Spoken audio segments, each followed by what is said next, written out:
File this in the gross but not surprising file. Last fall, the Saudi ambassador to Canada demanded a meeting with our foreign minister, John Baird, to tear a strip off him for allowing my favorite NGO, ethicaloil.org, to criticize Saudi Arabia's brutal treatment of women. I've got proof. I'll show it to you. A heavily edited briefing note drafted up from Minister Baird in preparation for that meeting. Let's go through it line by line. Now, the meeting was held on October 17th of last year. The Saudi ambassador who was throwing the temper tantrum is named Osama Ahmed al-Sanusi Ahmed.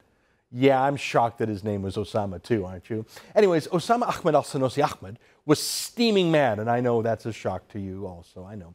Now, most of this briefing note has been edited. I can't imagine why. The first thing to note is that Ambassador Osama himself requested the meeting. He was mad enough that he demanded to meet with our foreign minister. Seriously, this was like a 5-alarm fire for him. But look at the second point, and this was in the briefing note written for the minister by his staff. Saudi Arabia is apparently an important commercial partner and key Western ally in the Middle East. Yeah, about that. Saudi Arabia is not a Canadian ally. I mean, that's obvious. Ally implies that we're on the same side of them in a war. We're not. Saudi Arabia, along with Iran, are the two largest financiers of terrorism in the world. Osama bin Laden was a Saudi, as were 15 out of the 19 hijackers on 9/11. Saudi Arabia gives money to the very terrorist groups that are fighting against and killing our Canadian forces in Afghanistan, and Canadian civilian victims of terrorism too around the world, including those killed on 9/11. Calling the Saudis an ally is simply false. They fund our enemies. They are an enemy. We can't even call them allies in a moral sense. I mean, we could, for example, say that the Philippines are an ally, even though we don't actually have a military alliance with them because, you know, they are a democracy, so we're in a league of sorts with them, but that doesn't really apply to the Saudis. They're the most undemocratic country in the world. At least North Korea even allows women to walk on the street without wearing a one-woman coffin. The Saudis despise their own people, especially women, as much as they even despise us.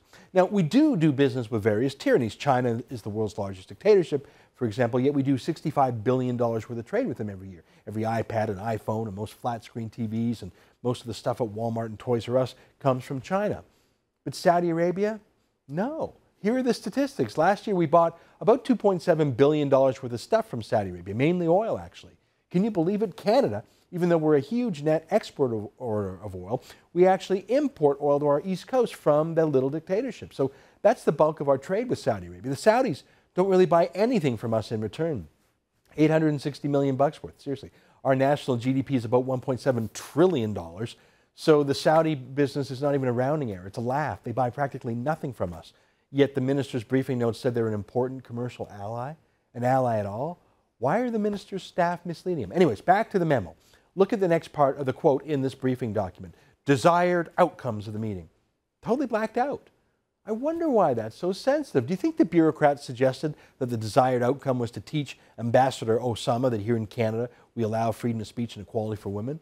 Or do you think their suggestion was for Minister Baird to bow down and maybe even kiss his ring? But let's look at the biggest part of the letter, the part with the most words blacked out. I'll read to you the one sentence we do see. Ambassador Osama told us he will, quote, raise the ethical oil issue with you, Minister. We know he hates it. He hates it because that little ad in Ethical Oil criticized Saudi Arabia's dictatorship and misogyny. Ethical Oil, just to refresh your memory, is the title of a book I wrote, pointing out that Canadian oil is morally superior to OPEC oil, which I also call conflict oil or Sharia oil or terrorist oil. I guess you could also call it Ambassador Osama oil. Anyways, Ambassador Osama didn't really like that book, and he was steaming mad about this TV ad that ethicaloil.org produced. Look at this. Fact. Last year we bought over 400 million barrels of oil from Saudi Arabia. Yeah, of course he hates that ad. I mean, the ad goes on for 30 seconds. It's everything he's against. I mean, freedom of speech, criticizing the Saudi government, talking about women's rights, and all of it involving a big old Jew like me. Now, we know the Saudis hate that ad. We know this because last year the Saudi dictatorship hired a Canadian lawyer named Rahul Agarwal with the monster law firm of Norton Rose to threaten Ethical Oil and me personally with strategic lawsuits if we didn't shut up and stop criticizing their dictatorship client, if we didn't stop running that ad. Well, as you can see, I'm not some Saudi woman who can be beaten at the whim of Ambassador Osama or his Canadian lawyers. So we're free over here at the Sun, and that's what I'd have told Ambassador Osama if he ever would come on the show. I'd tell him that we're free here in Canada. Even our women and even our Jews are free here. I'd tell them that we despise the way Saudi Arabia treats its own people, and that there's no way in hell we're going to import his medieval theocracy into our country. In fact, I'd tell him that we ought to stop importing his Sharia oil too, and sending him billions of dollars every year for the privilege of buying oil from our enemy. I wonder if that's what the minister's edited out briefing notes encouraged Minister Baird to say. Yeah, somehow I doubt it. Long live Canada, strong and free, and may the dictators of Saudi Arabia and their ambassadors go from that hot country to an even hotter afterlife.